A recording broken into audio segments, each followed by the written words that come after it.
Good afternoon all. I, Dr. Sriram Doshi, Secretary GPA Pune, welcomes all for today's lecture. First, from all GPA family, I wish you all happy Diwali to you and your family. Thanks. Today's lecture is given by Dr. Sunil Gowda on post-COVID stress disorder. Another emerging consequences of global pandemic. Now, I request GPS President Dr. Rupa Agarwal to say a few words. Thank you, sir. Welcome all for this Tuesday afternoon study circle of GPA. Covid हा विषय असा आहे की किती विसरायचा प्रयत्न केला तरी ते कुठून कुठे फिरून आपल्या समोर येतच आहे. काही जण ज्यांना स्वतःला किंवा त्यांच्या फॅमिली मेंबरला कुणाला कोविड होऊन गेला असेल तर I am sure they must have experience a few physical problems, we would say, post-COVID, but at the same time, a very much neglected issue about COVID, which always keeps lingering around, and which has rather, we would say, which has come up very strongly, and GPA has also started with a small research paper on the same line with help of GPA Priyadarshini team. Priyadarshini Chairman Dr. Mansi Pawar, Co-Chairman Dr. Bhagyashree Munot, Honorary Chairman Dr. Madhuri Zankar, then research paper च्या याच्यामध्ये help करायला doctor श्रद्धा शालगर. अशा प्रकारे research मधला एक GPA मधून आपण paper तयार करत आहोत किंवा we are working on that paper that what is the impact of COVID on human mainly the mind, but on human. So I'm sure most of you must have received those forms आणि तुमच्यापैकी बऱ्याच जणांनी आपल्या relatives, friends, patients कडून ते forms भरून घेतले असतील. जर एखाद्याला नाही मिळालं असेल तर ते आमच्यापैकी सेक्रेटरीना, मला आणि प्रियदर्शनी टीमला अप्रोच करून प्लीज ते फॉर्म घ्या. Last date 28 of November, 20 November ही लास्ट डेट आहे. तर तोपर्यंत तो फॉर्म भरून त्या डाटा कलेक्शनने आपल्याला पुढे काही अनालाइज करायला हेल्प होईल. And I feel definitely very happy and proud to say Dr. Sunil Gowda sir is also helping in the psychological analysis of this research. So with this background, I think it is very clear by now to all the participants how important is this today's topic for all of us.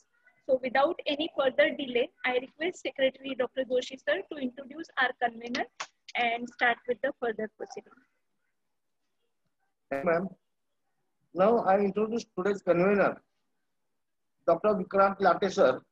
He has done MD Homeopathy, BHMS, BCMT, D Pharma, PGDMS, PGD DPC, PGD ACK, working as a managing director of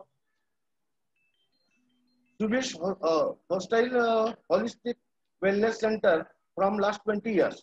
Life member of IBCMT Netherlands.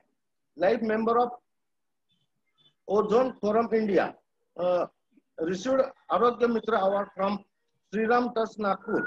Now I hand over charge to Dr. Vikrant Latte sir. Thank you, Dr. Doshi sir. Very good afternoon, all of you. First of all, I would like to thank GPA for giving me this opportunity to be at today's convener. As you all know, मॅडमने आत्ताच सांगितलं की COVID-19 हे प्रकरण कधी विसरतो म्हटलं तरी विसरता येणं शक्य नाहीये. It is a ever historical pandemic, इसमें बच्चा बच्चा जानता है, so I need not elaborate more on it. Now it's my immense pleasure to introduce today's honourable speaker doctor Sunil Gowda sir, and topic is post COVID stress disorder, another emerging consequences of global pandemic. Dr. Sunil Gowda sir is a practicing psychiatrist at Apex Mind Care Clinic at Sinhagad Road, Pune since last 12 years. He has done his graduation from MSR Medical College, Latur. He has done diploma in psychological medicine from renowned BYL Nair Municipal Hospital and DNB Psychiatry from Dr. R.N. Cooper Municipal Hospital, Mumbai.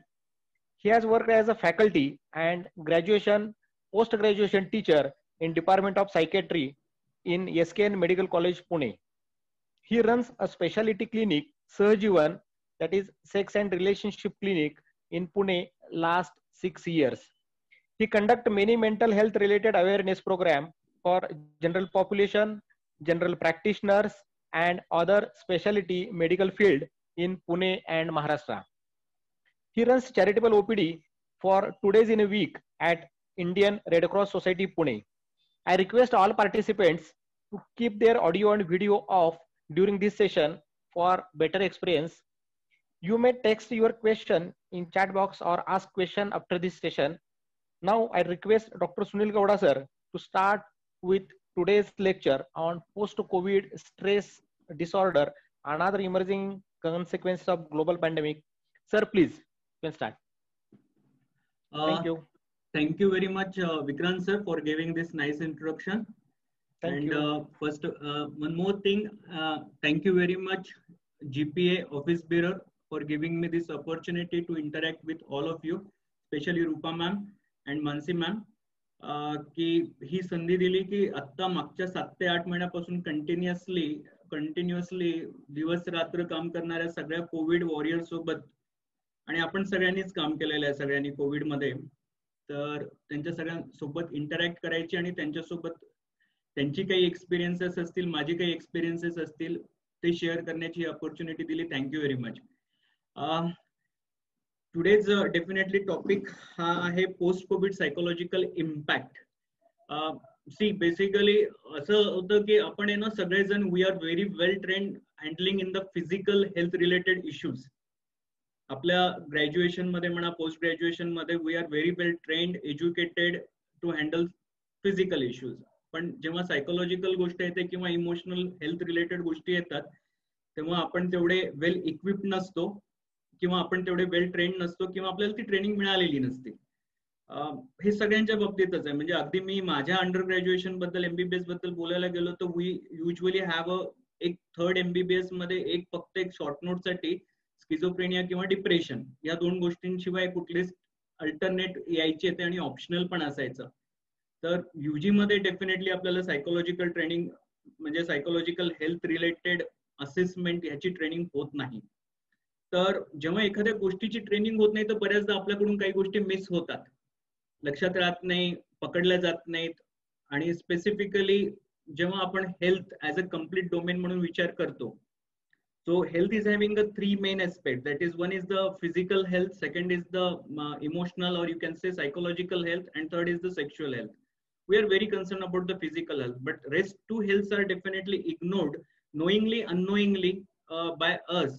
म्हणजे even health care professional जे आहोत आपण सगळे त्यांच्याकडून ते ignore केल्या जातं किंवा लोक तेवढ्या मोकळेपणाने बोलत नाहीत किंवा आपल्याला पण त्यांना ती मोकळेपणाने बोलायला लावण्यासाठी वेळ नसेल म्हणा किंवा आपल्याला कसं करायचं हे जमत नसतं बऱ्याचदा. So we all know that की पोस्ट कोविड बऱ्याच आपण सगळ्यांनी काम केलेलं आहे. तर हेल्थ रिलेटेड आहे. आता मी माझ्या ना काही स्लाइड शेअर करतो. As we all know that it has all started in the first week of March in Pune, which it changed our normal life to lot of fear, uncertainty, then lockdown, social isolation, peak of COVID cases, then lack of bed, and lot of chaos. And then again to new normal. Nowadays, last 1 month, new normal, mask, sanitizer, social distancing, precaution. All these changes happen in our life due to one single virus, that is COVID-19. हे सगळ्या गोष्टी आपल्यामध्ये झालेल्या आहेत. रफली आहे ना, म्हणजे जे मॅग्निट्यूड ऑफ द प्रॉब्लेम आपण जर विचार केला तर मी फक्त पुणे डिस्ट्रिक्ट बद्दल जर बोलायला गेलो तर आजच्या घडीला हे आकडे हे मागचे 1 आठवडे जुने आहेत. जवळपास 3.5 लाख लोक हे कोविड इन्फेक्टेड आहेत. 3.5 lakh. and around 310,000 people are recovered from the COVID and around 8,000 deaths are there due to the COVID. So definitely the magnitude of the problem is extremely high because it's not only affected these around 3 lakhs people who are post-COVID recovered, but also the people who are who has witnessed the death, who has witnessed all this situation last 8 to 9 months. So what exactly this COVID-19 pandemic is having an impact, and where? The COVID-19 pandemic's impact mainly the physical health, then social aspects of our life, financial situation, world politics, and many more, as well as the psychological health. ह्या सगळ्यांवर Covid पॅन्डेमिकचा impact आहे. मी majorly जेव्हा Covid pandemic बद्दल बोलेन, COVID-19 बद्दल, I have divided 3 groups mainly. The psychological impact हा जेव्हा describe करतो, इथे 3 प्रकारची क्लासिफिकेशन्स मी ठेवलेली आहे. The people who are not yet infected with COVID, but having a psychological impact of COVID-19 on them. One classification. The second is the people who are currently suffering from COVID infection, जे already active cases आहेत, and people who has recovered from the COVID. हे third group आहे. तर specifically जो psychological impact सर्वात जास्त दिसून आलाय, म्हणजे आता बऱ्याचशा स्टडीज चालू आहेत जे सायकोलॉजिकल हेल्थ रिलेटेड किंवा इमोशनल हेल्थ डिस्टर्बन्सेस रिलेटेड आहेत, त्याच्यामध्ये हा जो थर्ड ग्रुप आहे, people who has recovered from the COVID, it's suppose to be most vulnerable आहे किंवा मोस्ट अफेक्टेड ग्रुप ऑफ कोविड-19 कोविडने जे सायकोलॉजिकल इम्पॅक्ट झालेला आहे. दुसरा आहे people who are currently suffering from COVID infection and people who are not yet infected with COVID. हा तिसरा ग्रुप आहे. So exactly, आता जसं we all know that post COVID syndrome नावाची एक कन्सेप्ट सध्या खूप कॉमनली सांगितलं जाते. त्याच्यामध्ये पोस्ट कोविड सिंड्रोम मध्ये 3 मेजर गोष्टी आहेत. One is the physical component, जिथे मसल विकनेस, ज्यांना कोविड होऊन गेलाय बरं त्यांच्याबद्दल बोलतोय, जे कोविड रिकवर्ड आहेत त्यांच्यामध्ये मसल विकनेस हे फिजिकल कंप्लेंट मोस्ट कॉमनली ते कंप्लेंट करतात. देन क्रॉनिक पेन और breathing issues etcetera. At the same time, other than physical, there is one more, is the cognitive component, where they are having a trouble with concentration, then memory disturbances, especially in elderly, and difficulty in learning new things, etc. The cognition is something की inability to learn the new things, memory disturbances, ह्या सगळ्या गोष्टी पण specially elderly लोकांमध्ये post Covid बघितल्या जातात. आणि third is the definitely the psychological impact. So which are the vulnerable population, म्हणजे आता हे कोविड-19 पॅन्डेमिक मागच्या आता मार्च पासून तर आज 11वा महिना आहे, तर almost 8 months we are all witnessing and seeing the COVID situations around us. त्याच्यामध्ये सगळ्यांनाच सायकोलॉजिकल इम्पॅक्ट होतो का? तर डेफिनेटली नाही, सगळ्यांना होत नाही. पण the individuals who have themselves suffered from the moderate to severe illness, specifically जे मॉडरेट टू सिव्हिअर इलनेस ज्यांना होऊन गेलेलं आहे त्यांच्यामध्ये थोडेसे इमोशनल हेल्थ रिलेटेड इश्यूज दिसत आहेत. Number 2, individuals witnessing other suffering. मग त्याच्यामध्ये फॅमिली मेंबर्स असतील जे म्हणजे त्यांना कोविड इन्फेक्शन झालेलं नाहीये, पण एखाद्या फॅमिली मेंबरला कोविड इन्फेक्शन झाला, सिव्हिअर राहिला, हॉस्पिटलायझेशन लागलं, ऑक्सिजन लागलं, व्हेंटिलेटर लागलं, किंवा अजून काही म्हणजे बऱ्यापैकी केओस सिच्युएशन असेल, हॉस्पिटल रेफरल असेल किंवा बऱ्याच गोष्टी. तर the individuals who are witnessing other suffering, family members as well as a health care workers, ह्या सगळ्यांना हे पण खूप वल्नरेबल पॉप्युलेशन आहे. त्याच्यानंतर individuals learning about the death of a family member और friend due to the virus. This is a something, this group is someone की ज्यांना कोविड इन्फेक्शन नाहीये, पण ते फोनवर बोलतायत, कोणीतरी दूरचे नातेवाईक कोविडमुळे किंवा जवळचे नातेवाईक कोविडमुळे गेलेले आहेत. तर त्या सगळे ह्या गोष्टी ऐकून त्यांच्यावर होणारा इम्पॅक्ट हा एक ग्रुप आहे. त्याच्यामुळे हे पण वल्नरेबल पॉप्युलेशन आहे. And fourth is the individuals with existing mental health problem, म्हणजे ज्यांना प्री कोविड मार्चच्या अगोदर पण काही इश्यूज होते, म्हणजे अँझायटीचे असतील, डिप्रेशनचे असतील, अल्कोहोल डिपेंडन्स असेल, ज्यांना स्लीप डिस्टर्बन्सेस होतात, किंवा जे काही थोडेसे ऍडजस्टमेंट इश्यूज असतील, मॅरिटल कॉन्फ्लिक्ट असतील, इमोशनल हेल्थ रिलेटेड इश्यू ज्यांच्यामध्ये इव्हन प्री कोविड होतात, बट प्रोबॅबली काही लोकांनी मेडिकल हेल्प घेतली असेल, काही लोकांनी घेतली नसेल. पण हे इंडिव्हिज्युअल ज्यांच्यामध्ये ऑलरेडी काही इश्यूज होते ते पण बऱ्यापैकी वल्नरेबल पॉप्युलेशन राहिलं आहे. And then definitely the fifth is the healthcare worker.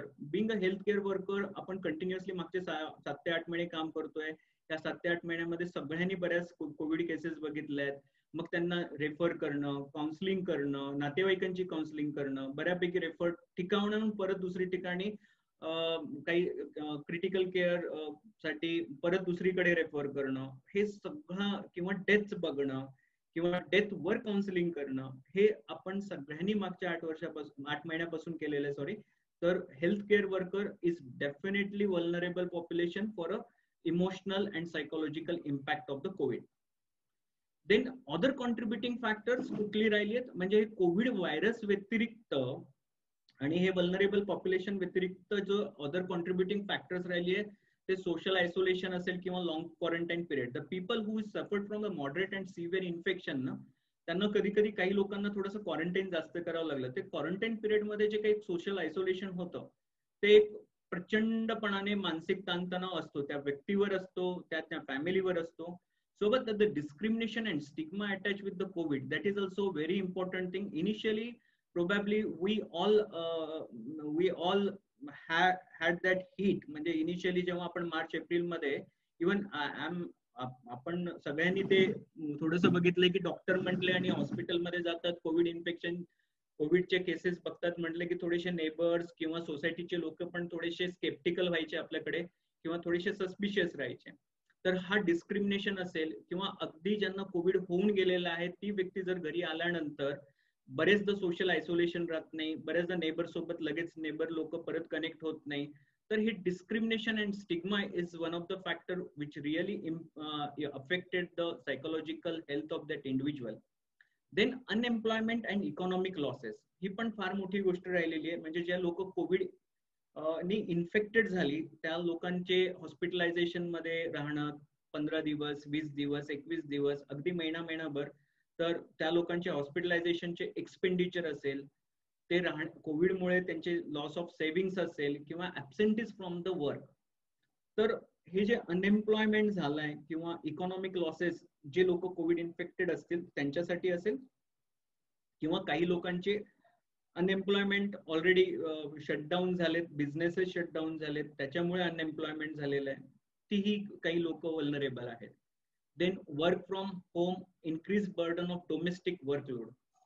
या पोस्ट कोविड टाइम मध्ये बऱ्यापैकी आयटीचे पेशंट मी आता मागच्या 3 ते 4 महिन्यांमध्ये बघतोय जे कंटिन्युअसली वर्क फ्रॉम होम आहेत मागच्या 7 ते 8 महिन्यापासून. ती सगळीच लोक बऱ्यापैकी डिस्ट्रेस्ड आहेत किंवा खूप जास्त ओव्हरबर्डन्ड आहेत. सगळ्यांचं असं म्हणणं येते की नाही sir, previously we used to get a break of half an hour for tea and some snacks. But now, as we are working from the home, our even management is expecting to work more from us. 12 तास आम्ही log in आणि log out करत नाही. त्यामुळे तो घरीच असल्यामुळे बऱ्याचदा एल्डरलीचं पण काळजी घ्यावी लागते, मुलांची काळजी घ्यावी लागते. त्या पहिले 3 ते 4 महिने बऱ्यापैकी डोमेस्टिक वर्कर अलाउड नव्हते केले, त्यामुळे ते डोमेस्टिक वर्क पण करायला लागायचं. ह्या सगळ्या गोष्टींचा बर्डन येऊन कुठे ना कुठे इमोशनल डिस्ट्रेस बऱ्याच लोकांमध्ये सध्या दिसून येतोय. Then again of a fear of a reinfection and infection. Fear of a infection and reinfection, म्हणजे reinfection for them who has recovered from the covid and the fear of infection in them who has not yet developed the COVID or not infected with the COVID. हा fear of reinfection खूप आहे, स्वतःबद्दल आहे किंवा आपण ते infection carry करू का, घरातली जी काही वल्नरेबल पॉप्युलेशन्स आहे, एल्डरली असेल त्यांच्यासाठी आपल्याकडून तर काही होणार नाही ना, हा एक खूप मोठा इम्पॅक्ट किंवा फिअर कंटिन्युअसली आहे. Then again important is a excessive social media exposure about the COVID news. आता इफ वी आज नोव्हेंबर महिना आहे, जर आपण मार्च, एप्रिल आणि मे किंवा अगदी जून पर्यंत म्हणूया, जुलै पर्यंत म्हणूया, तोपर्यंत न्यूज लावला तर कोविड व्यतिरिक्त दुसरं काहीच नव्हतं. सोशल मीडिया उघडलं, कोविड व्यतिरिक्त काहीच नव्हतं. अगदी रेअर केसेस, मल्टिपल ट्रीटमेंट्स, खूप confusion, it was kind of a chaos everywhere and negative news खूप होत्या. तर ह्या सगळ्या गोष्टींचा इम्पॅक्ट लोकांच्या नॉर्मल इमोशनल आणि सायकोलॉजिकल हेल्थवर पण भरपूर झालेला आहे. सो हे सगळे कॉन्ट्रीब्युटिंग फॅक्टर्स राहिले. वल्नरेबल पॉप्युलेशन आपण बघितलं की कोणामध्ये इमोशनल स्ट्रेस होण्याचे चान्सेस जास्त असतात. त्याच्या आता ही एक्झॅक्टली हे इमोशनल स्ट्रेस होतो किंवा डिस्ट्रेस होतो तर एक्झॅक्टली पेशंट प्रेझेंट कसे होतात.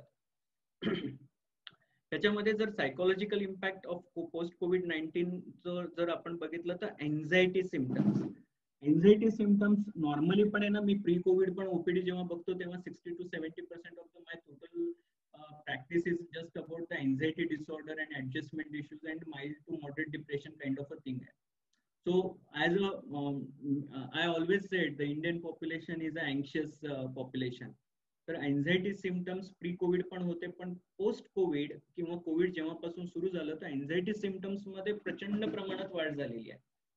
So what exactly the anxiety symptom means. Anxiety symptoms मध्ये काय होतं, पेशंट युजली तुमच्याकडे प्रेझेंट होताना असा प्रेझेंट होतो की सर भीती वाटते, घाबरल्यासारखं होतं, धडधड होते, बेचैनी होते, कोविड इन्फेक्शन होईल की काय असं वाटतं, का होऊन गेलं असं वाटतं, किंवा कोविड इन्फेक्शन झाल्यानंतर पण लोक येतात की परत होतो की काय ही भीती आहे. एक्सेसिव्ह वरिंग राहतं.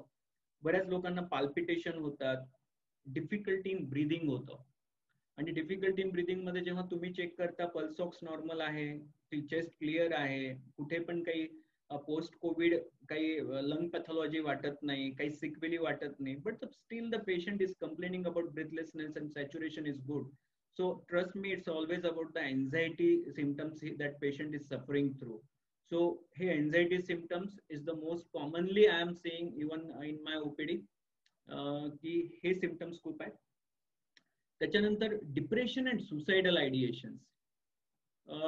डिप्रेशन मध्ये युजली पेशंट स्टार्ट्स कंप्लेनिंग की खूप उदास वाटतंय, उत्साह वाटत नाही, काही करावंसं वाटत नाही, थकल्यासारखं वाटतंय, चिडचिड होते, छोट्या छोट्या गोष्टी मनाला लागतात, डोळ्यात टचकन पाणी येतं, रडायला येतं, ह्या कोविडमुळे खूप उदास वाटायला लागतंय, अगदी जगूच नाही, मरून गेलं तर बरं आहे, असे विचार येतात. So these are the depressive symptoms usually patient vocalise. हे आपल्याला पिकअप करणं फार गरजेचं आहे. Many suicidal ideations, even we heard many news during COVID time की बऱ्याचदा पेशंटने कोविड केअर सेंटर मधून सुसाइड केलं. So these are the things even we see in the who is recovered from the COVID-19 or who has not developed COVID yet. Then grief and the guilt आणि PTSD हे मी एकत्र घेतो, grief आणि guilt आणि PTSD specially याच्यासाठी की हे खूप थोडंसं मिक्स होणारे पिक्चर आहेत आणि खूप कॉमनली आहेत. Yesterday only I had a patient to whom I talked for at least 50 minutes. Naveen patient होता, 50 मिनिटं बोलावं लागलं. That patient was totally distressed. What he said to me, त्यांनी एवढं सांगितलं की सर मला कोविड इन्फेक्शन झालं तो सप्टेंबर महिन्यात, जेव्हा की थोडेसे कोविड कमी होत आलं होतं. सप्टेंबर ऑक्टोबर महिन्यापर्यंत मी माझ्या 84 इयर ओल्ड माझ्या फादरला खूप चांगल्या पद्धतीने मी जपून ठेवलं होतं. त्यांनी वापरलेला शब्द होता की अगदी सर काचेच्या पेटीमध्ये जसं सांभाळावं एखादी गोष्ट तशी मी बाबांना सांभाळलं. पण सप्टेंबर मध्ये मला कोविड झाला, त्याच्यानंतर बाबांना कोविड झाला, बाबांना हॉस्पिटलाइज करावं लागलं, त्याच्यानंतर ICU मध्ये टाकावं लागलं आणि त्याच्यानंतर त्यांची डेथ झाली. He was so much distress की ही वॉज थिंकिंग की नाही हे कोविड माझ्यामुळेच झालं, माझ्या बाबांना, नाहीतर ते अगोदर प्री कोविड काहीच नाही, खूप एक्झॅक्टली नॉर्मल हेल्दी होते, पण माझ्यामुळे त्यांना कोविड झालं. कोविड झाल्यानंतर मग त्यांचे इतके प्रश्न होते की मग मी बरोबर हॉस्पिटलमध्ये ऍडमिट केलं का, मग हॉस्पिटलमध्ये ट्रीटमेंट व्यवस्थित मिळालीच असेल का, बरं माझा टाइम चुकीचा झाला का. तर these were extremely painful for that person who is a 50 year old. त्याच्यामुळे त्यांना इतके अँझायटी सिम्पटम्स होतात, अगदी त्यांना असं वाटतं की नाही सर ह्या सगळ्या गोष्टीमुळे माझ्यामुळेच झालं तर माझं जगण्यात काय अर्थ आहे, मीच मरून जातो. So these were the kind of a depressive and anxiety symptoms he is going through right now. So हे केसेस ऑलमोस्ट मी मागच्या सप्टेंबर ऑक्टोबर महिन्यामध्ये 7 ते 8 केसेस बघितले आहेत PTSD, ग्रीफ किंवा pathological guilt. So this is one population की जिथे आपल्याला we should be very vigilant because these people are very susceptible for the act on suicidal thoughts आणि ह्या गोष्टी होऊ शकतात. So we should be very cautious when we are talking, and if we think that definitely this person is going through a lot of emotional distress, better always to refer to the mental health professionals. Then other psychological impact is a sleep disturbances. Even post Covid recovered असतील किंवा कोविडच्या हा पूर्ण एरियामध्ये ना बऱ्याच लोकांना sleep डिस्टर्बन्सेसचे issues राहिले.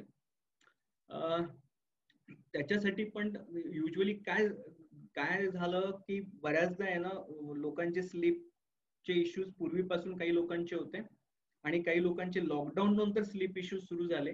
रिझन फॉर दॅट की थोडासा रिधम चेंज झाला. सुरुवातीला इनिशियली पीपल हॅज टूक it as a very positively. Lockdown मध्ये राहिले, फॅमिलीला दिला बराचसा वेळ टीव्ही स्क्रीन याच्यामध्ये वेळ घालवला.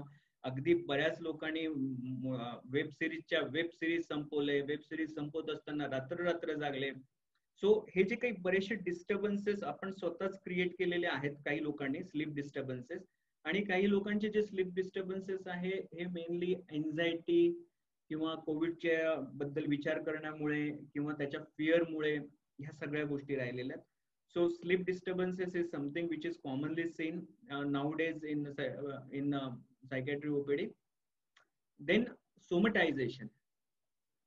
सोमटायझेशन आय फील की सर्वात जास्त ही पेशंट सोमटायझेशनची जी जातात ती जनरल प्रॅक्टिशनर किंवा प्रायमरी हेल्थ केअर कडे जातात. कारण की as I already in the beginning I said की we Indian populations are more concerned about the physical health than the emotional. तर बऱ्याचदा फिजिकल हेल्थला जे अटेन्शन त्यांच्या प्रॅक्टिशनर कडून मिळतं किंवा त्यांच्या फॅमिली मेंबर कडून मिळतं तेवढं त्यांच्या इमोशनल डिस्ट्रेसला तेवढं अटेन्शन मिळत नाही.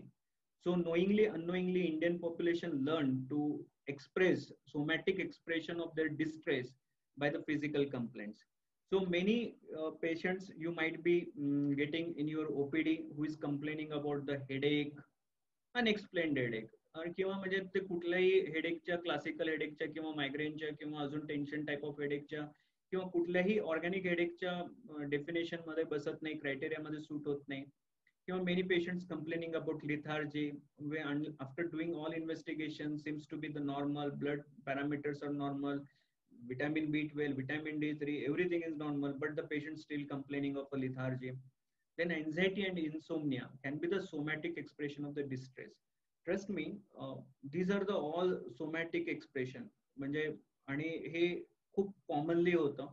So we should have some time to ask patient about the stress he or she is going through. Ask about की कोविड इन्फेक्शन झालं त्याचे इम्पॅक्ट काही झालं का, इमोशनल डिस्टर्बन्सेस काही राहिली का. तर हे थोडंसं जेव्हा आपण त्यांना वेंट आउट पण करतो ना, थोडंसं बोलायला देतो, ऐकायला आपण ऐकतो. So active listening it definitely a therapeutic thing.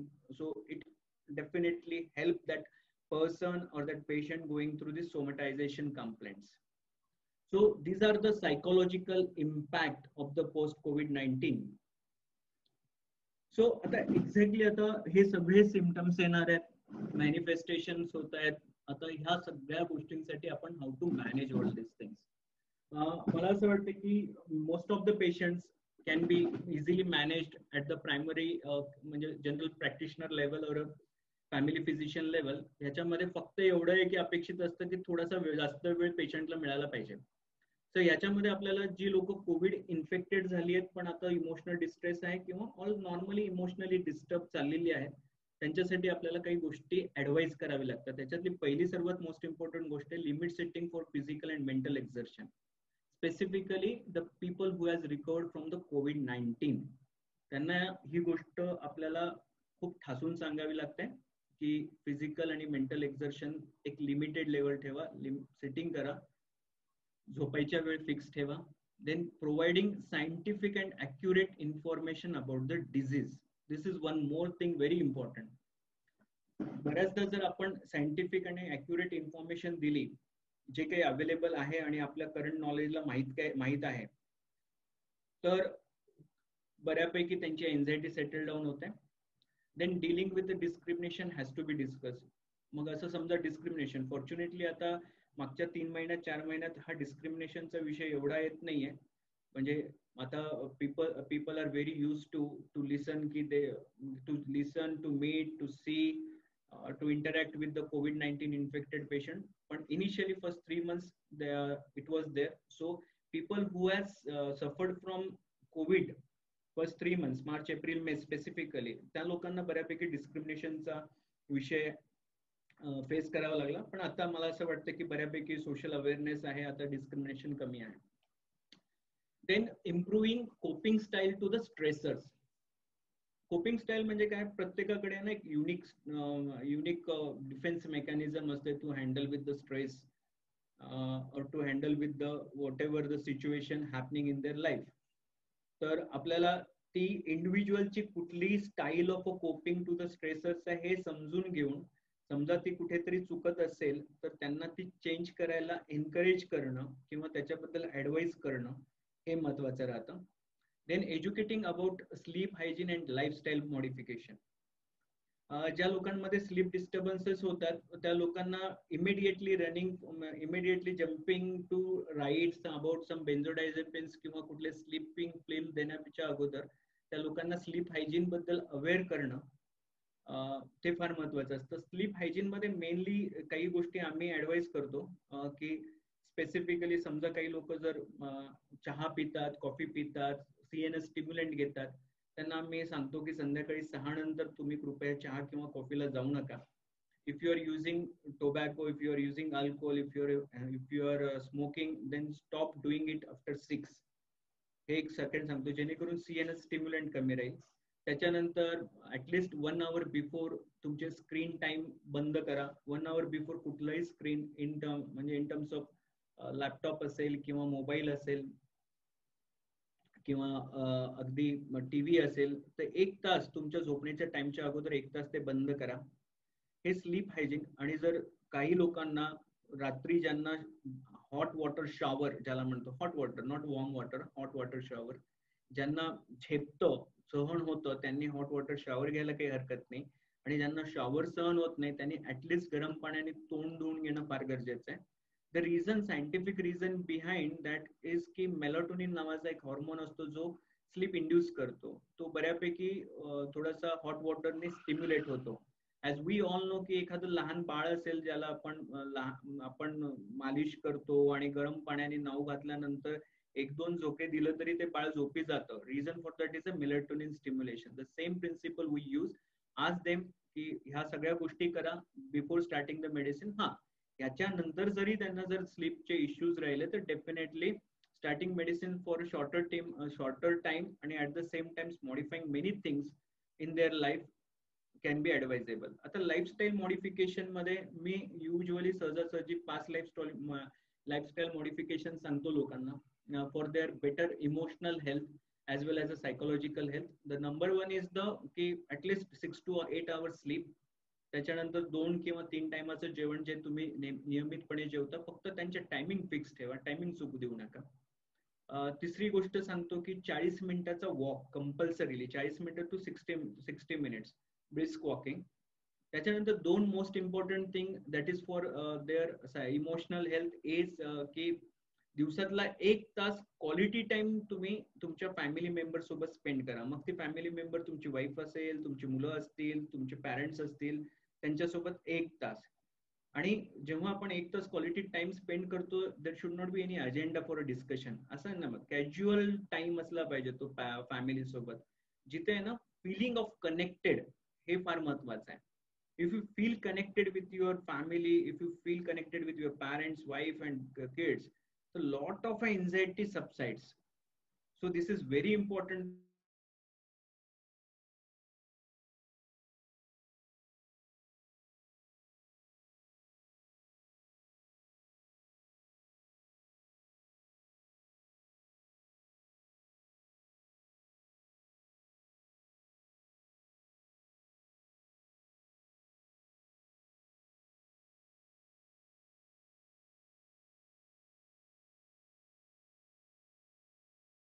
Lifestyle modification reduces lot of anxiety.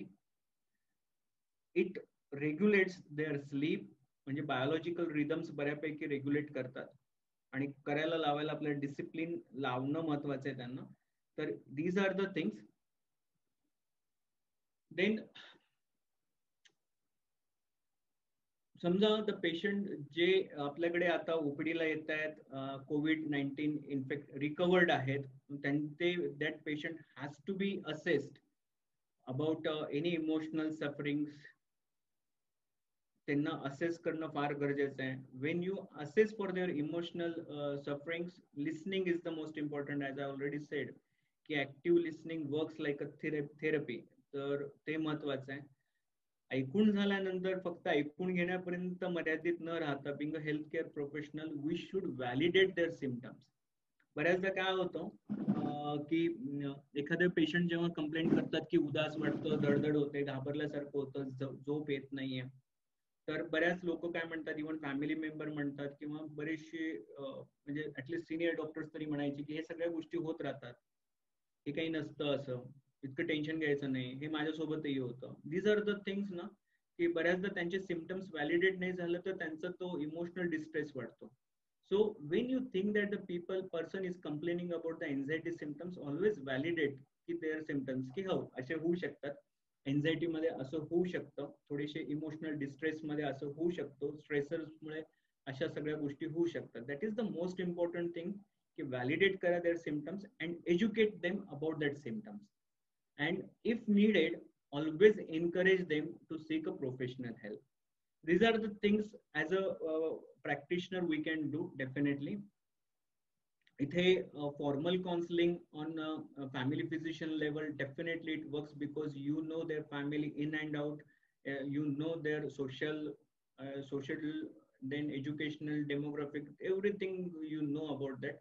So definitely listening, validating, educating, and encouraging, these 4 things work when family physicians are handling the post-COVID cases or even normal cases also who is going through a lot of emotional distress. So then if needed, I said की some moderate to severe cases जे असतात, म्हणजे anxietyचे असतील किंवा डिप्रेशनचे असतील किंवा emotional डिस्ट्रेसचे असतील, it's better to always advise them to seek professional help. So what exactly the mental health professional do with these patients? त्याच्यामध्ये 2 प्रकार असतात की ज्या पेशंटला काउन्सिलिंग आणि medications. For example, anxiety, I usually say that first episode of the anxiety has to be treated for 6 to 9 months.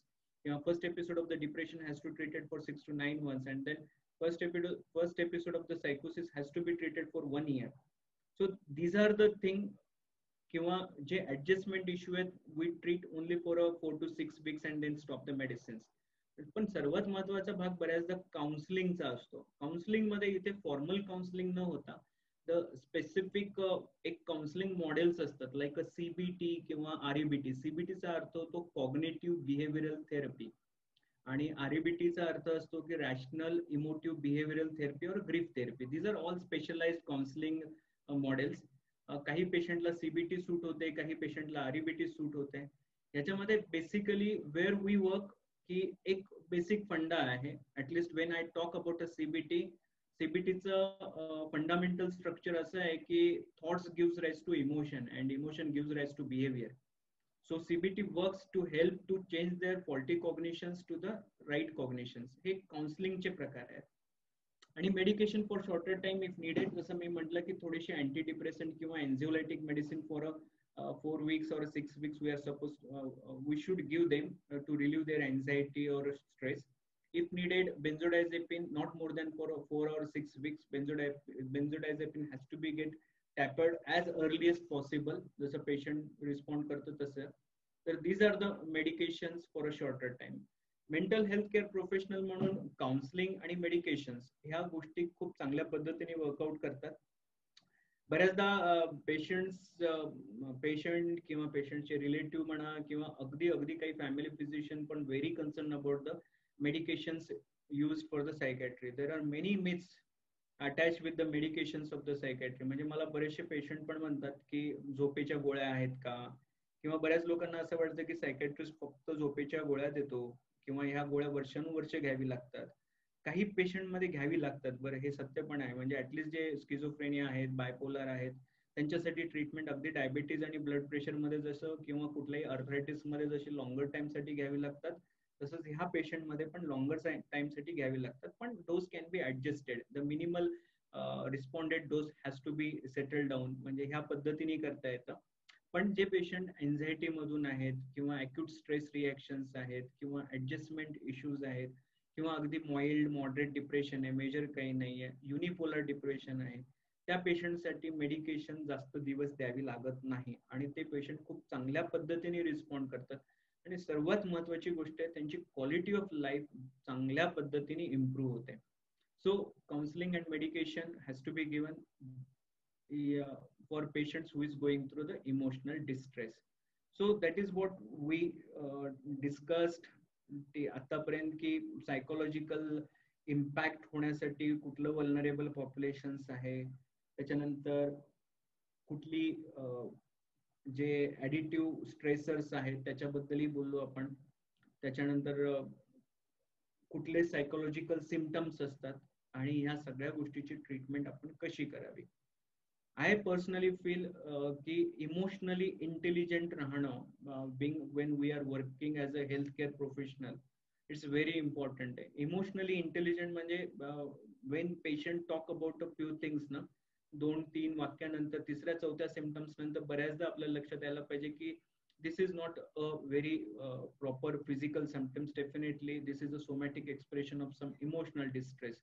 हे identify करणं, त्यांच्या पेनशी थोडंसं रिलेट करणं आणि त्यांना प्रॉपरली हेल्प आउट करणं हे आपल्यासाठी ऍज अ हेल्थकेअर प्रोफेशनल खूप इम्पॉर्टंट आहे. कोविड जरी अजून COVID-19 संपलेला नाहीये, अजूनही कालचाही पुण्याचा आकडा जो होता की 170 new cases in Pune municipal corporation, Pune district नाही, Pune municipal corporation.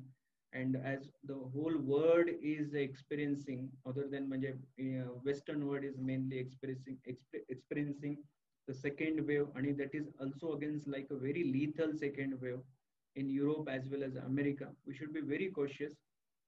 At the same time, we should make them aware about the all precautions they are supposed to take. आणि त्यामुळे हा कोविड इतक्या लवकर तरी काही जाईल असं मला नाही वाटत. अगदी माझं काही दिवसांपूर्वी the same lectures I presented in front of Naidu Hospital, all COVID warriors. ती लोक तर 24 तास मागच्या 7 ते 8 महिन्यापासून काम करतायत. त्या लोकांसोबतही डिस्कशन झालं. त्यांचंही म्हणणं होतं even Pune municipal corporation has already started post Covid OPDs also, where they are focusing on a psychological impact also. तर त्यांचंही असं म्हणणं होतं की कोविड इतक्या लवकर जाणार नाहीये, but we should be very cautious आणि we should be very well sensitized in dealing not only with the physical symptoms but at the same time the emotional distress the people are going through. So I've finished my lecture with a single note ki patients recovering from COVID-19 may face a second battle, or that is coping with the post-COVID mental health issues. It's not only for post-COVID patient, but definitely last 8 months we all are going through a lot of emotional trauma. So as a healthcare professional, we should stand rock solid with them and help them to come out of it. And at last, thank you very much, General Practitioner Association Office Bearer, for giving me this opportunity to interact with all of you and to share my experiences with you all COVID warriors who is working day and night last 7 months towards the society. Thank you very much.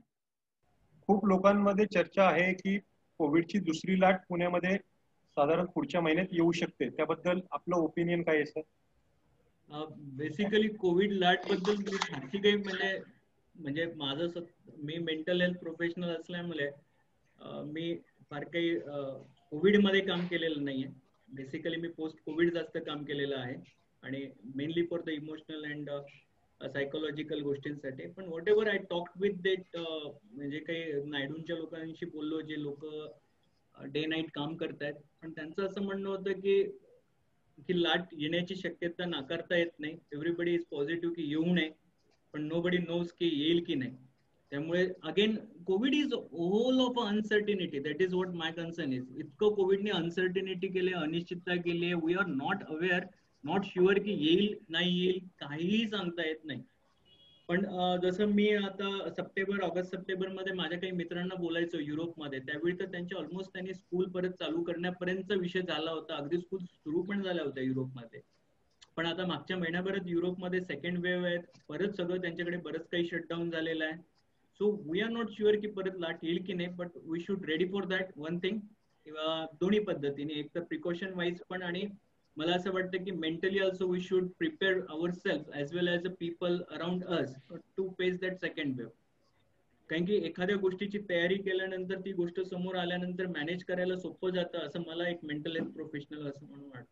Doctor R.D. Gadekar मला वाटतं यांनी हात race केलेला आहे.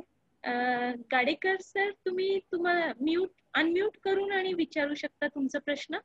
तर anti depressant सुरू करायची का? अँटी डिप्रेसंट सुरू करायची का?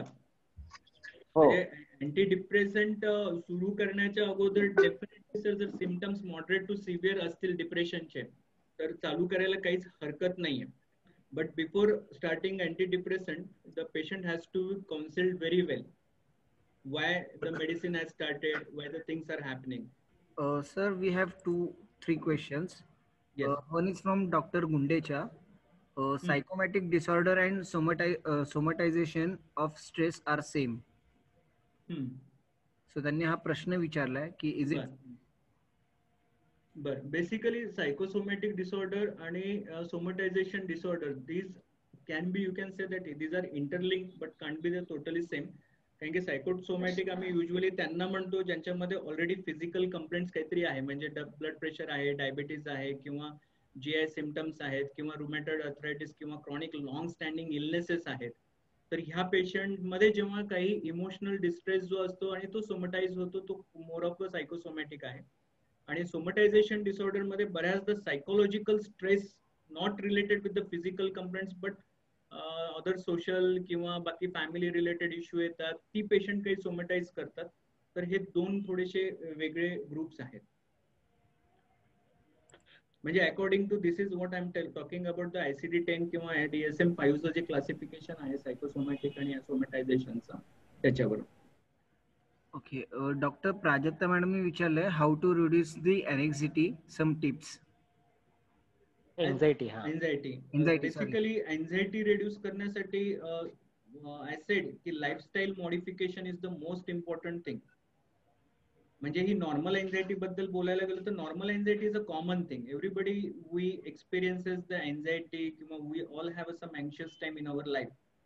सो नॉर्मल एन्झायटीला काही करायची गरज नाहीये, कारण की ते येते आणि जाते. पण ऍबनॉर्मल एन्झायटी आम्ही कधी म्हणतो त्याला ऍबनॉर्मल एन्झायटी, जेव्हा ती एन्झायटीचे जे सिम्पटम्स असतात ते खूप इंटेन्स असतात आणि फॉर अ लॉंगर टाइम असतात किंवा अगदी खूप रिपिटेटिव्ह असतात आणि ज्याच्यामुळे त्यांचे day to day functioning disturbances होत आहेत, त्यांनाच आम्ही एन्झायटी डिसऑर्डर किंवा ऍबनॉर्मल एन्झायटी म्हणतो. तरी जर एन्झायटी कमी करायची असेल तर lifestyle modification, what ever I told about the 5 tips, no that is the most important thing. The next question. तर पुढचा क्वेश्चन आहे डॉक्टर मानसी पवार यांचा. Patients as well as relative still don't accept depression, how to convince? If we always see, I always talk about last 10 years, I'm trying to talk about the, म्हणजे बऱ्याचदा काय patient आणि नातेवाईकच नाही, म्हणजे मी फार इथं प्रामाणिकपणे माझं मत मानतो की बऱ्याचदा डॉक्टरांना पण, म्हणजे मग ते अगदी फॅमिली फिजिशियन पासून तर सुपर स्पेशलिस्ट पर्यंत असेल, त्यांना डिप्रेशन किंवा एन्झायटी हे आजार एक्सेप्ट करायला अवघडच जातं. त्यामुळे नातेवाईक आणि पेशंटचा तर नंतरचाच विषय आहे. हे प्रॉब्लेम का होतं, जसं मी आहे ना इन बिगिनिंग ऑफ द माझ्या लेक्चरमध्ये म्हटलं की आपल्याला अंडर ग्रॅज्युएट ट्रेनिंग आहे ना ह्या इमोशनल हेल्थ रिलेटेड गोष्टींबद्दल फार कमी आहे, नंबर 1. नंबर 2, आपण आहे ना प्रत्येक वेळी डिप्रेशन आणि एन्झायटी हे स्ट्रेसलाच म्हणजे लावून, म्हणजे स्ट्रेसला त्याचं रिलेशन लावूनच बघतो, हे एक चुकीचं आहे. बेसिकली डिप्रेशन आणि एन्झायटी हे प्रॉपरली बायोलॉजिकल मॉडेल आहे. त्याच्यामध्ये इट इज व्हेरी वेल म्हणजे नोन नाव, सायंटिफिकली प्रूव्हन आहे की डिप्रेशन मध्ये किंवा एन्झायटी मध्ये न्यूरो हॉर्मोनल डिस्फंक्शनिंग होते. मेनली हे न्यूरो हॉर्मोनल म्हणजे कुठले असतात तर सिरोटोनिन असेल, नॉर ॲड्रेनालिन असेल, ॲड्रेनालिन असेल किंवा डोपामिन. जेव्हा आपण यांना बायोलॉजिकल मॉडेल एक्सप्लेन करतो कोणाला, तेव्हा त्यांच्यासाठी ते मोर कन्व्हिन्सिंग राहते. आणि this is what a biological model म्हणजे सायंटिफिक आहे. जेव्हा आपण एखाद्या गोष्टीबद्दल सायंटिफिकली त्यांना कन्व्हिन्स करतो तेव्हा लोक येतात असं मला वाटतं. आणि आता बऱ्यापैकी लोक यायला लागली, त्यांना लक्षात येते की डिप्रेशन हे न्यूरोबायोलॉजिकल डेफिशियन्सीज आहेत. बरेपैकी लोक सायकॅट्रिस्ट कडे येण्याच्या अगोदर गुगल सर्च पण भरपूर करून येतात. तर मला असं वाटतं जर पेशंटच्या नातेवाईकांना एक्सप्लेन करायचं असेल तर always talk about the biological model. That will be better for them to accept and to get convince की नाही this is a some illness kind of a thing. Aradhana सरांचा एक क्वेश्चन आहे. I would like to know why even the educated peoples are not taking precautions and encouraging social gatherings, trips, etc. Educated peoples are not taking precautions. Yes बऱ्याचदा basically काय होतं sir, आता educated लोक precautions का घेत नाही खरंच त्यांनाच हा प्रश्न विचारण्यासारखा आहे मुळात. पण जे मी म्हटलं की the scientific information and accurate information about the COVID-19 infection, about COVID-19 virus and pandemic has to be given. This education has to given to the people. हे खूप महत्वाचं आहे. बऱ्याचदा ह्या गोष्टींना इनॲडिक्वेट नॉलेज किंवा सायंटिफिक इन्फॉर्मेशन असतात, ती लोक थोडीशी केअरलेस होतात. मग त्याच्यामध्ये अगदी एज्युकेटेड लोक असतील आणि काही लोक असेही केअरलेस असतात नॉर्मली, पण मॅक्झिमम लोक due to the inadequate information मुळे असं वाटतं मला. तर ही गोष्ट आपण सोशल अवेअरनेस जेवढा स्प्रेड करता येईल लोकांमध्ये, हेल्थ केअर प्रोफेशनल म्हणून आपली रिस्पॉन्सिबिलिटी राहते. तर आपण मॅक्झिमम लोकांशी बोलत राहणं गरजेचं आहे. ऍटलीस्ट जी लोक आपल्या नेहमी संपर्कात येतात. मी तरी करतो, म्हणजे मी युजली माझ्या प्रत्येक पेशंट सोबत I make them aware about not only about the mental health issues but also about the COVID-19 pandemic situation. Make them aware की सध्याची सिच्युएशन काय आणि यांनी पुढे प्रिकॉशन्स काय करायला पाहिजे. तर आपण सगळ्यांनी हेल्थ केअर प्रोफेशनलनी पण तेवढे प्रिकॉशन घेतले तर बरीचशी हेल्प कम्युनिटीला होईल असं मला वाटतं. What would tell us to keep our mind stable, at peace and rock solid in this situation? Okay. It's about us means healthcare professional or it's about the general population people? The tips for everyone is the same. Healthcare प्रोफेशनलनी पण म्हणजे जे management of anxiety आहे त्याच पद्धतीने करणं गरजेचं आहे. सी ऑलवेज आहे ना, आपल्याला जे खूप डिस्टर्ब करतात ना ते आपले इमोशन्स असतात. आणि thoughts gives rise to emotion and emotion gives rise to behaviour. So प्रत्येक वेळी आपल्याला जे सेल्फ इंट्रोस्पेक्शन आणि आपली स्वतःची विचार व्यवस्थित ओळखता आली पाहिजे. बऱ्याचदा चुकीचे विचार चुकीच्या भावनांना जन्म घालतात आणि चुकीच्या भावनांमुळे इमोशनल डिस्ट्रेस आणि बाकीचे चुकीचे बिहेवियर्स होतात. So better always to introspect our self. If any mal cognitions किंवा चुकीचे विचार करण्याची पद्धत असेल तर ती इम्प्रुव्हाइज करावी.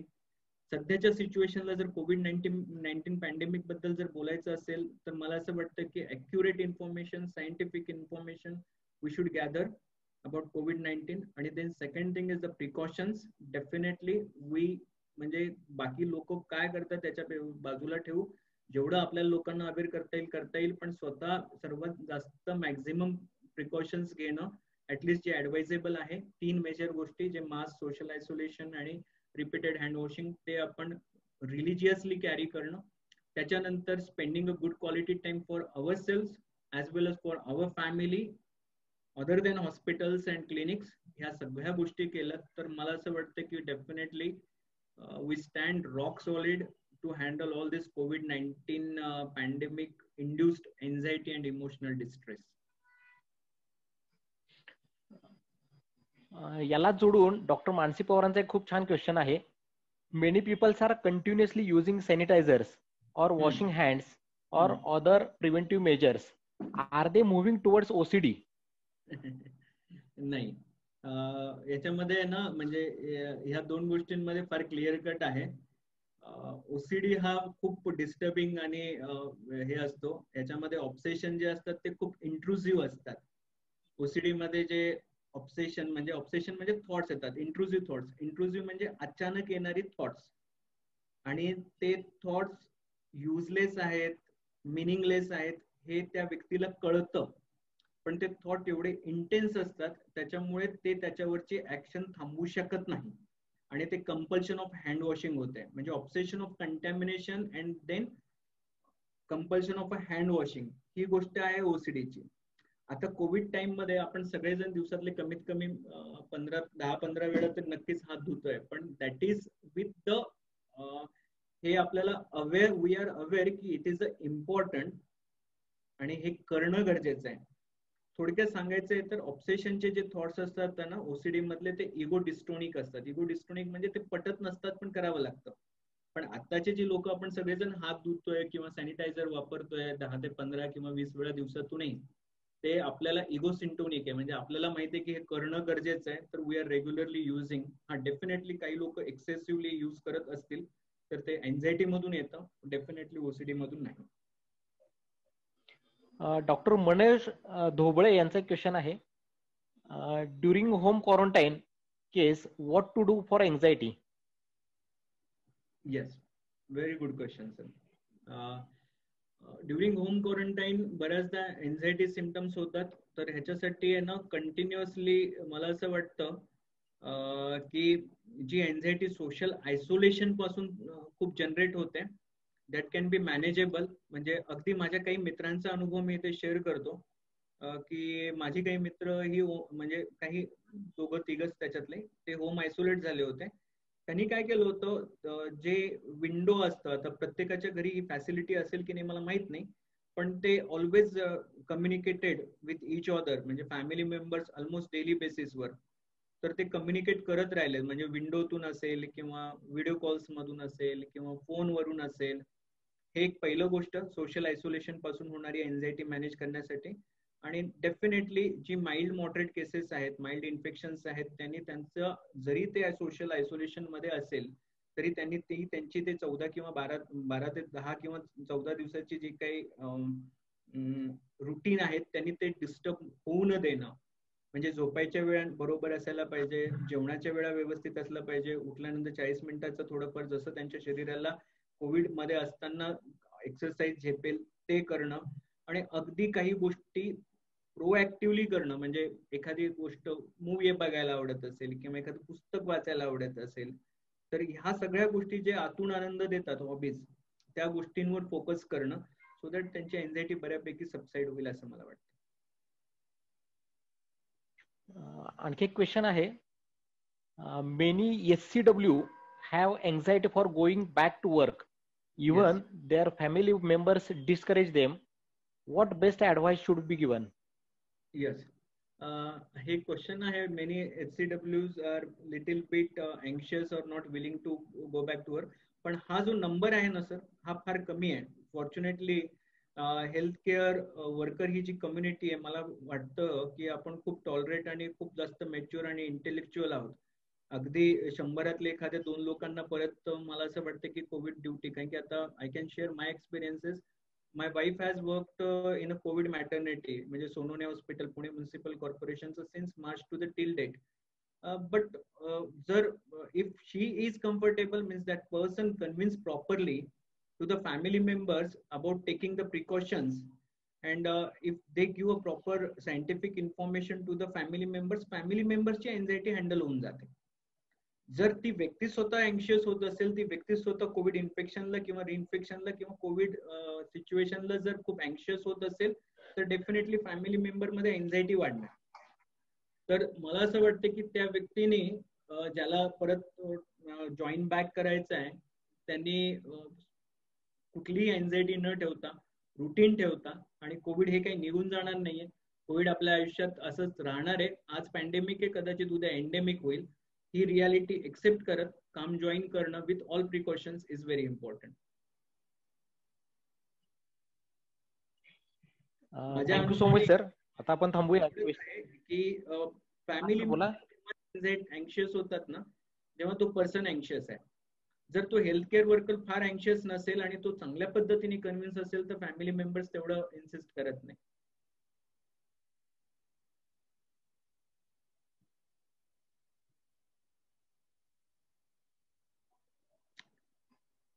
Okay, thank you, sir.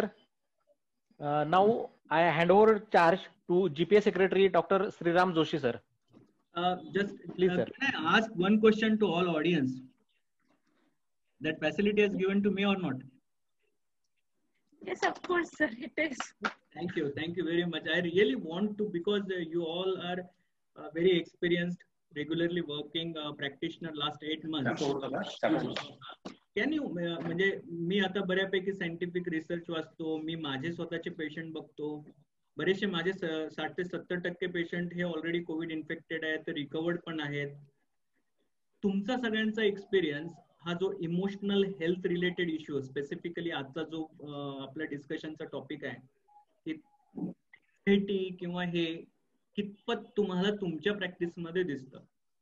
म्हणजे at least I want some feedbacks किंवा एक्सपिरियन्सेस जे रेग्युलरली काम करतायत मागच्या 7-8 महिन्यापासून ऍज अ फॅमिली फिजिशियन.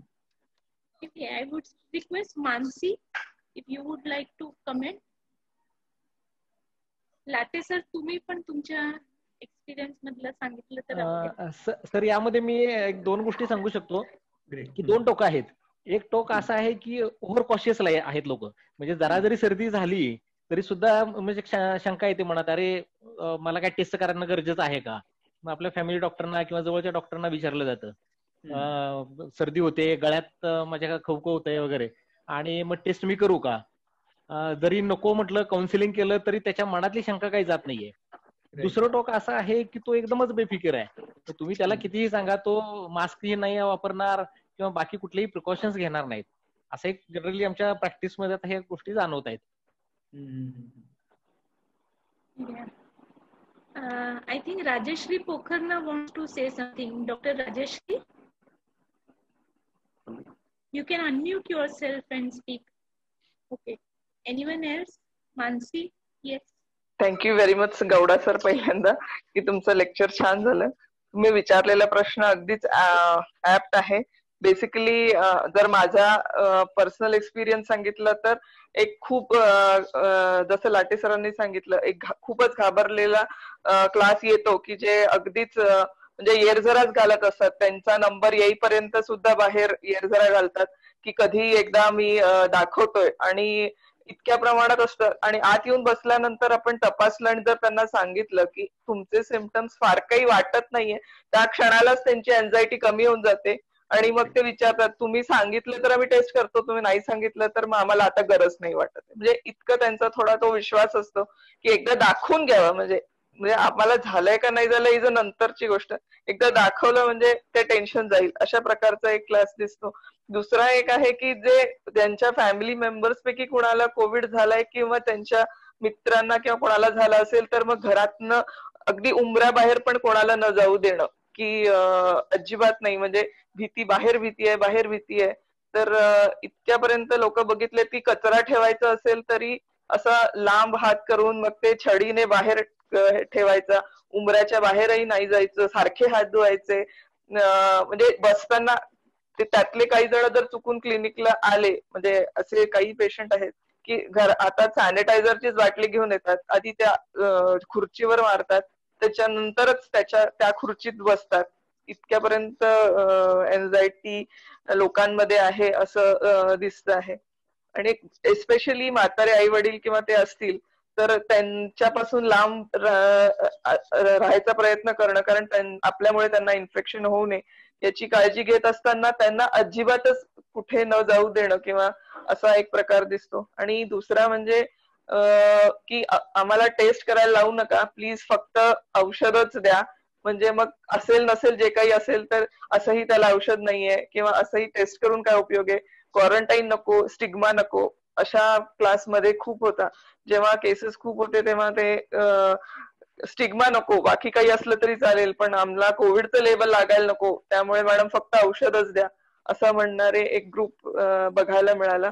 आणि लास्ट आहे की नाही आम्हाला काही होत नाही, आम्ही रोज व्यायाम करतो, रोज प्राणायाम करतो. म्हणजे एल्डरली आमच्या सोसायटीच्या बाहेरही बायका किंवा माणसं दिसतात की जो मास्क वापरायचा म्हणून तो तोंडावर कुठेतरी असतो, आणि आम्ही रोज प्राणायाम करतो, आम्ही व्यायाम करतो, आम्हाला कधीच काही होणार नाही, अशा कॅटेगरीचे पण लोक बघायला मिळाले.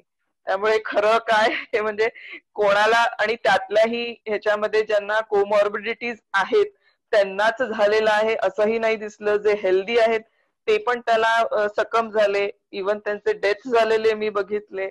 तर even I am a bit confused की early diagnosis, early treatment, anxiety नसणारे, कोमॉर्बिडिटीज नसणारे असेही पेशंट दिसले की जे आयसीयू ज्यांना लागलं आणि त्यातनं रिकव्हर नाही झाले.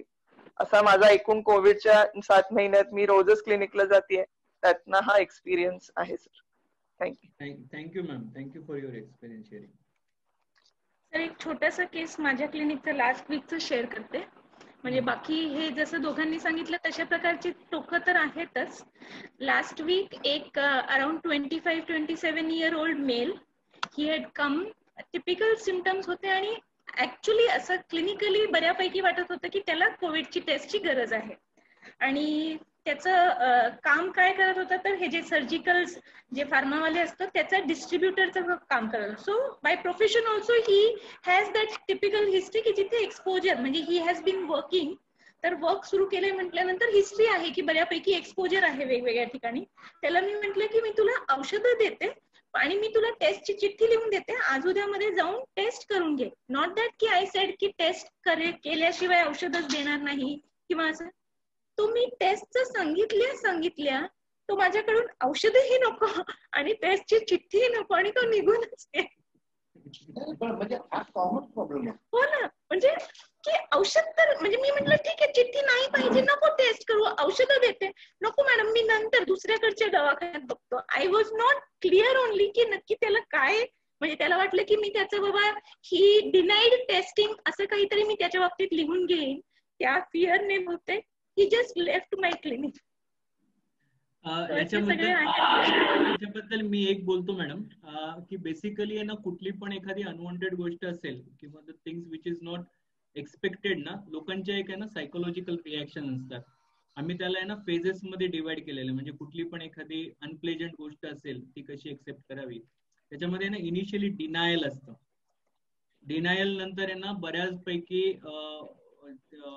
त्याला मी परत काही लोक एखादी घटना घडली, आता कोविडची पण असेल किंवा एखादी डेथ असेल तर डिनायलच्या फेज मध्ये असतात आणि त्याच्यानंतर मग कुठे ना कुठे थोडेसे बार्गेनिंग मध्ये येतात. त्याच्यानंतर मग कुठे ना कुठे त्यांचं थोडस डिप्रेशन मध्ये येतात किंवा अँक्शियस होतात आणि नंतर जाऊन एक्सेप्टन्स करतात. These are the psychological stages of a human being और इंडिव्हिज्युअल ना, की इमिडिएटली काही लोकांना पटकन कोविड आहे ना एक्सेप्ट होत नाही किंवा टेस्ट जसं तुम्ही सांगितलं काही लोक पटकन पळत जाऊन टेस्ट करून येतील आणि काही लोक कोविडची टेस्ट करा म्हणते की तिथून उठून दुसऱ्या फिजिशियन कडे जातील. Right. Thank you very much. Yeah, thank you. Yes, sir. So, sir, it has been a wonderful lecture. I request GPA Joint Secretary Dr. Sunil Bhujbal sir to take charge. Thank you, madam. I, Dr. Sunil Bhujbal, Joint Secretary of GPA Pune. I special thanks to today's speaker, Dr. Sunil Gowda sir, for giving us valuable information about post-COVID stress disorders. I also thanks to Dr. Vikrant Late sir for his convener job. I thanks to Dr. Praveen Darak sir and Dr. Majan sir, the scientific chairman. I thanks to all delegates who had shared their valuable timing with us. Thanks a lot. एक announcement आहे, दरवेळेस आपले शुक्रवारी पण lectures असतात, पण दिवाळीमुळे आपण हे शुक्रवारी लेक्चर ठेवलेले शुक्रवार आणि मंगळवार असे आपले लेक्चर असणार आहेत, हे फक्त लक्षात ठेवावं सगळ्यांनी. Next we will be meeting on 20th of November. We will be meeting again. Till then सगळ्यांना कोविड झालेला असला नसला तरीही तो जो स्ट्रेस असेल त्याच्याशी डील करण्यासाठी गौडा सरांनी आपल्याला खूप सुंदर टिप्स दिलेले आहेत. So with all those tips in your mind, we are sure that you all will have a happy, healthy Diwali and safe duration all this time. Thank you everyone. Have a great evening. Happy Diwali. Thank you. Happy Diwali all of you. Thank you ma'am. Happy Diwali to all of you.